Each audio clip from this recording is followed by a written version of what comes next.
ये ऐसा वक्त है जब हिंदुस्तान के बाजार अब नई ऊंचाइयों की तरफ जाने की कोशिश कर रहे हैं। दुनिया भर के बाजार बेहद मजबूत स्थिति में हैं, लेकिन काफी चुनौतियां हैं। क्या ब्रिटेन बाहर होगा यूरो से, या फिर अमेरिका में ब्याज दरें बढ़ेगी? मॉनसून बेहतर होगा, कंपनियों की कमाई लौटेगी और एफआईज क्या भारतीय बाजारों पर मेहरबान होंगे?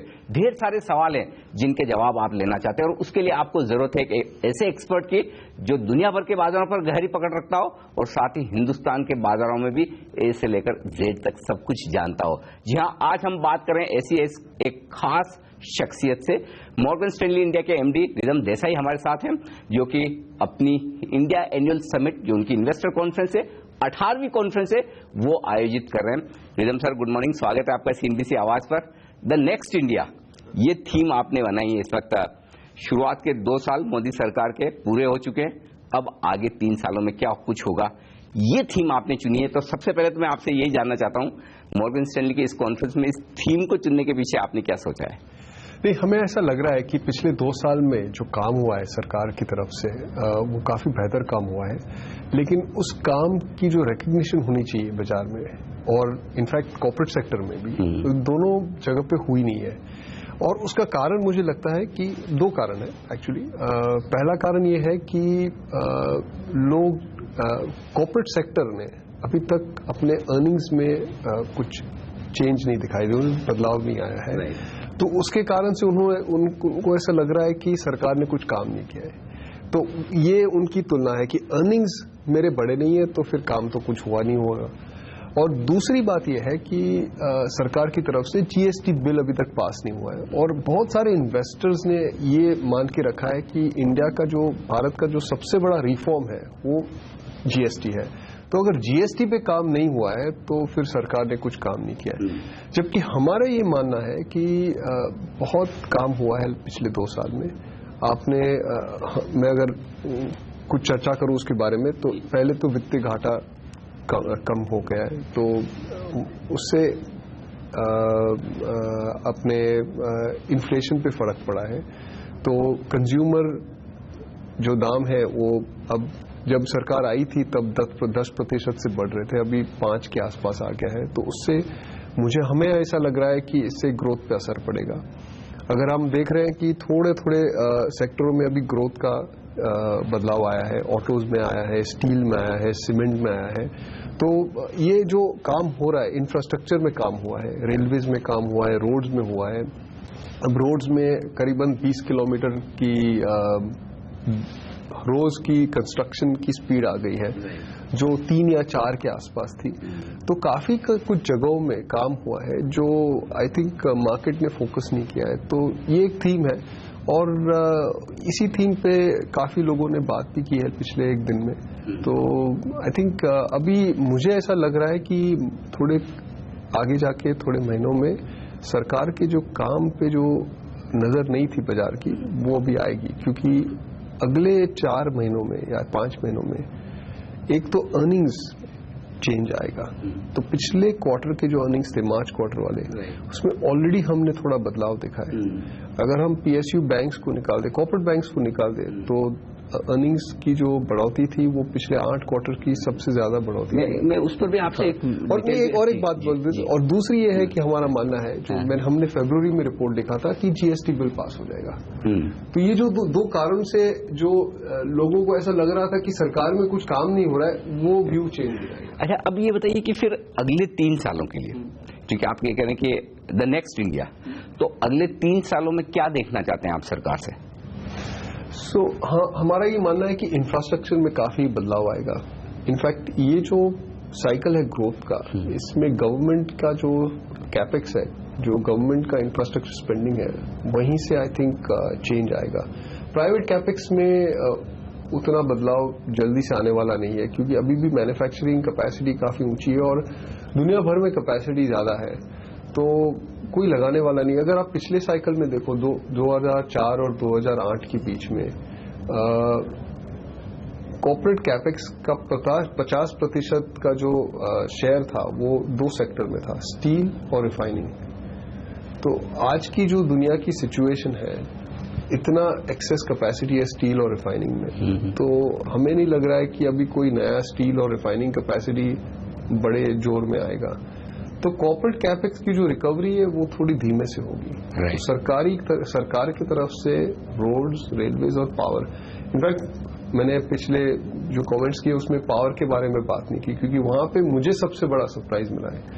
रोड्स और रेल्स में तो हम लोग एक्सपेक्ट कर रहे थे, हमने पिछले साल ही रेलवे पे बड़ा रिपोर्ट लिख दिया था, लेकिन जो पावर सेक्टर में काम हुआ है वो मेरे हिसाब से बड़ा सरप्राइजिंग था।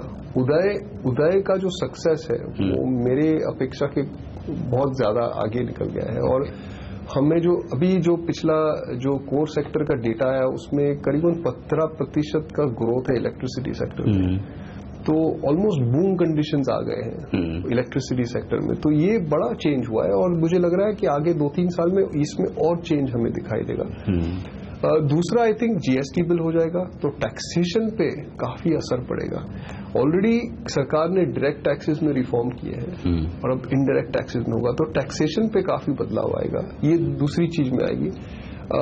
मुझे लग रहा है एटलीस्ट नेक्स्ट 2 साल तक वित्तीय घाटा कंट्रोल में रहेगा। फिर इलेक्शन के साल में क्या होगा वो कहना आज मुश्किल है। और ये एक इम्पोर्टेंट मैटर है क्योंकि 2004 का जो एक्सपीरियंस था बीजेपी का और वो इलेक्शन हार गए।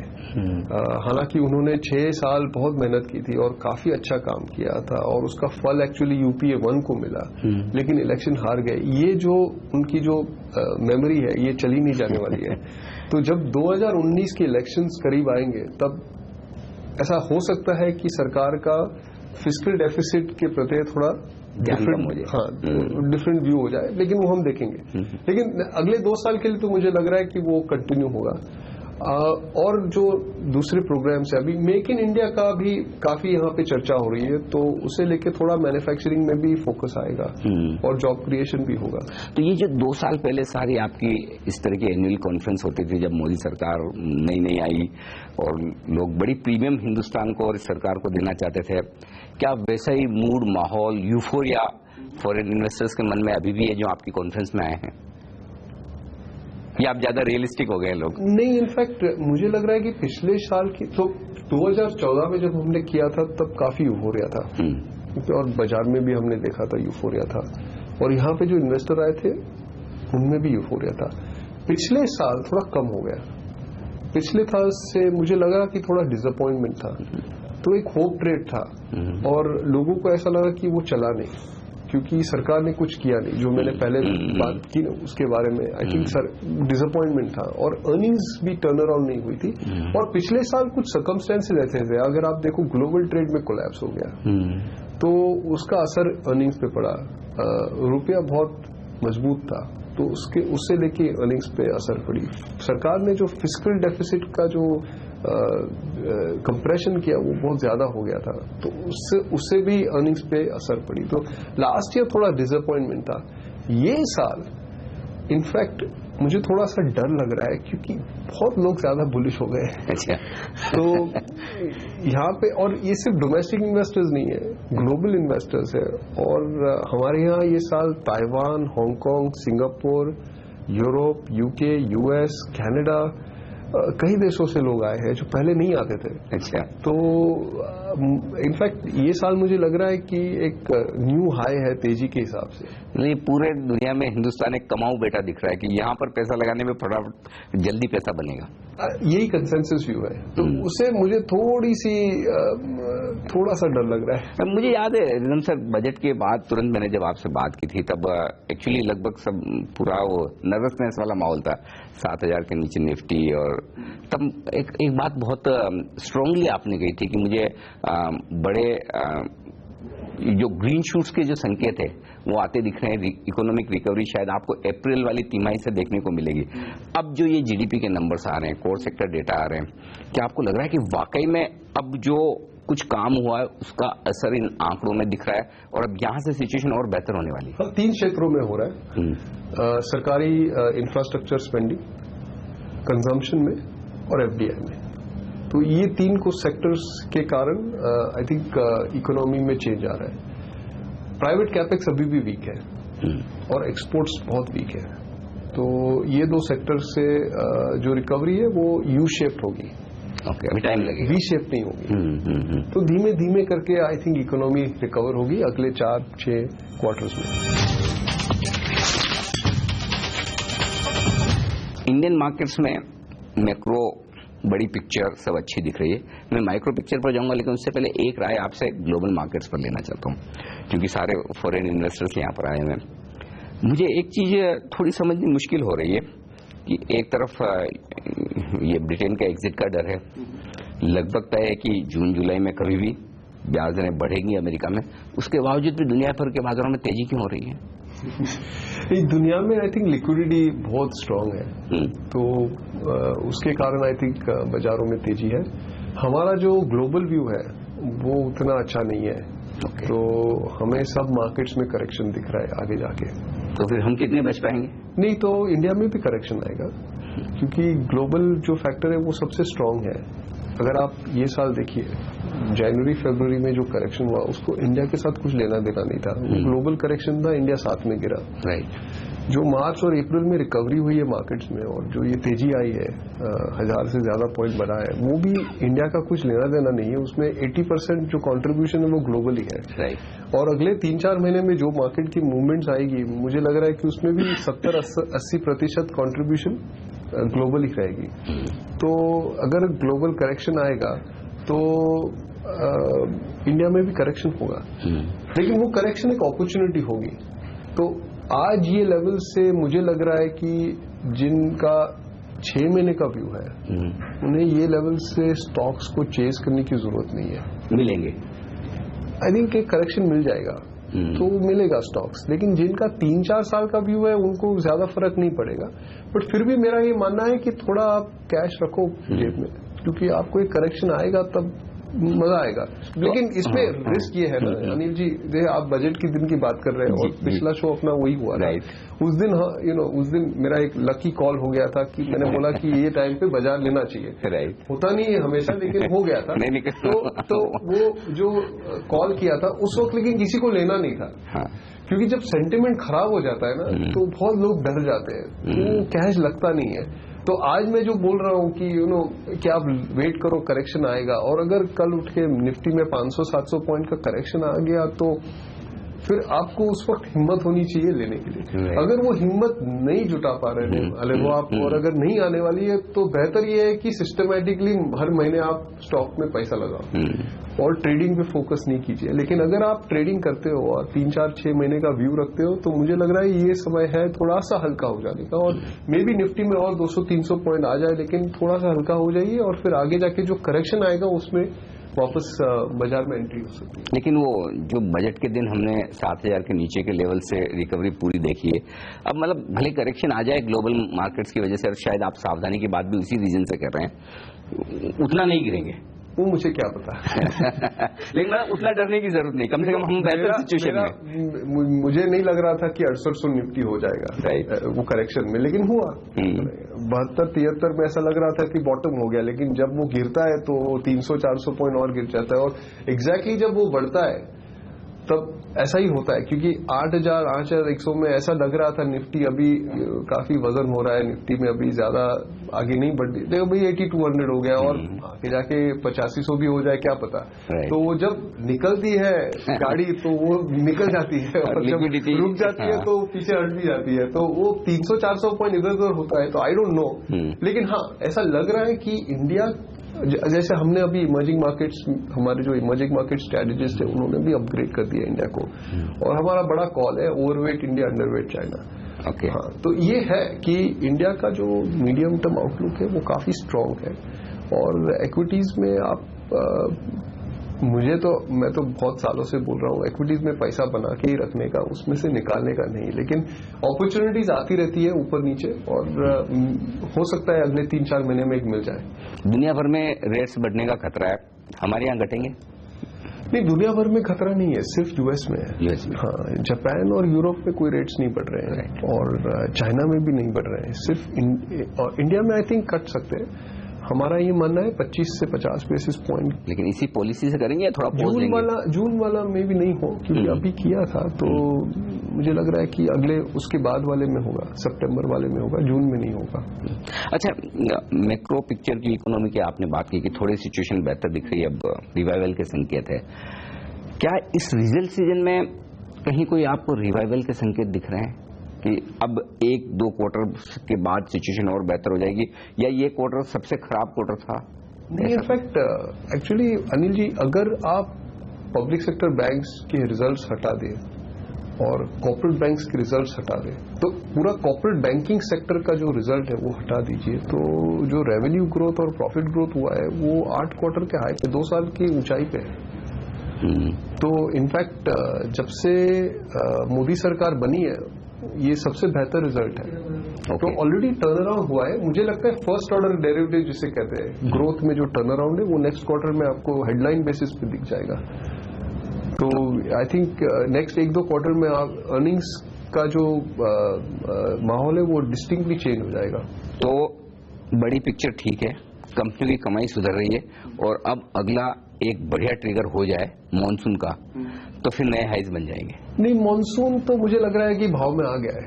अच्छा, हाँ, ऑलरेडी डिस्काउंटेड। हाँ, तो पता है लोगों को। हाँ। अभी इसमें कोई सरप्राइज नहीं। इनफैक्ट मुझे ऐसा लग रहा है कि अगर आप अब मॉनसून के बारे में प्रिडिक्ट करना भी बहुत खतरनाक है, लेकिन अगर आप देखिए मेट डिपार्टमेंट का जो फोरकास्ट है उसमें जून का महीना ठीक नहीं है, जुलाई से बारिश आएगी।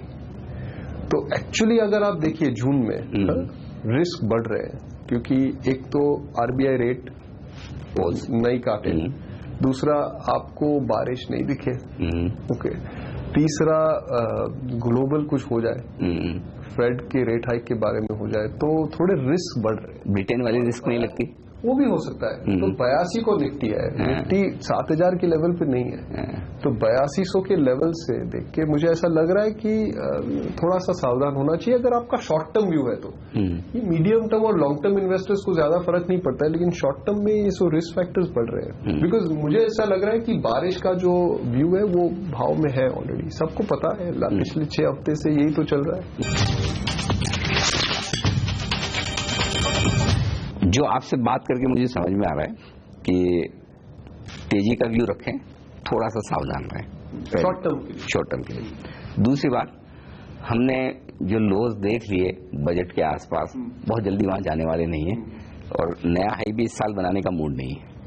नया हाई मतलब 9000 की 9000 के आसपास। आई थिंक एक बार लास्ट क्वार्टर में देख सकते हैं अगर हो सकता है तो, लेकिन हाँ चांसेस कम लग रहे हैं ये साल। मैक्रो पिक्चर एकदम परफेक्ट है। एक्चुअली जो मैक्रो पिक्चर है वो पिछले 2 साल से का सबसे बेहतर सिचुएशन है, और जैसे मैंने कल आपकी इंग्लिश चैनल में कहा था कि पहली बार शेयर के दाम के लिए जस्टिफिकेशन है। हाँ, पिछले 2 साल में जो फंडामेंटल एनालिस्ट था वो बोल रहा था कि दाम क्यों बढ़ रहे हैं, अर्निंग्स नहीं है, ग्रोथ नहीं है, लेकिन अब जस्टिफिकेशन आ गया।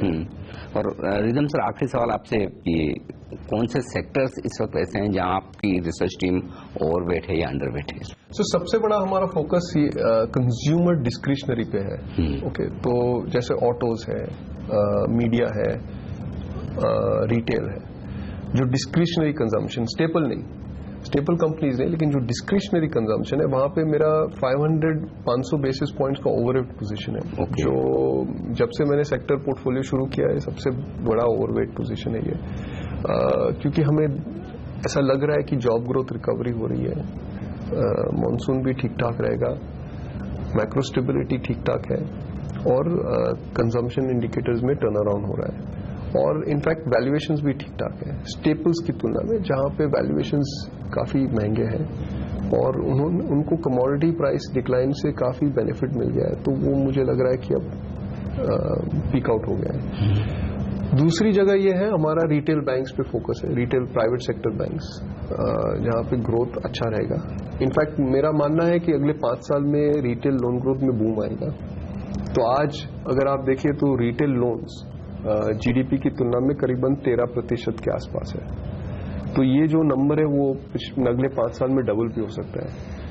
पिछले दशक में कॉर्पोरेट लोन ग्रोथ में ये बूम आया था, 2001-2 के करीब कॉर्पोरेट लोन्स जीडीपी की तुलना में करीबन 25% थे, वो 2010 तक 50 हो गए। तो यही चीज मुझे लग रही है अब रिटेल लोन में होगी। तो रिटेल प्राइवेट सेक्टर बैंक्स में आई थिंक अच्छा कामकाज होगा और उनकी शेयर के परफॉर्मेंस भी अच्छी रहेगी। अगर आप 5 साल का व्यू लीजिए तो भी ठीक है।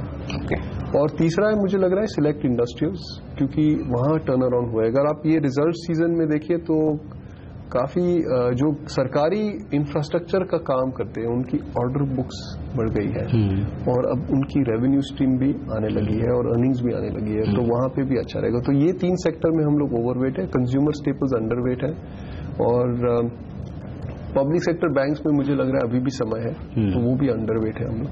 बिल्कुल।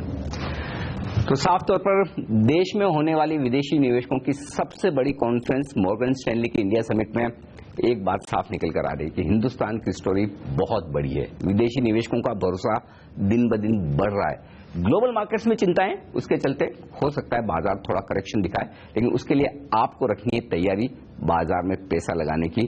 तो ये राय आती हुई मॉर्गन स्टैनली इंडिया के मैनेजिंग डायरेक्टर रिदम देसाई की तरफ से। रिदम सर, बहुत बहुत शुक्रिया आपका सीएनबी से आवाज के लिए वक्त निकालने के लिए। इस खास शो में मुझे दीजिए इजाजत, बने रहिए हमारे साथ सीएनबी से आवाज पर। नमस्कार।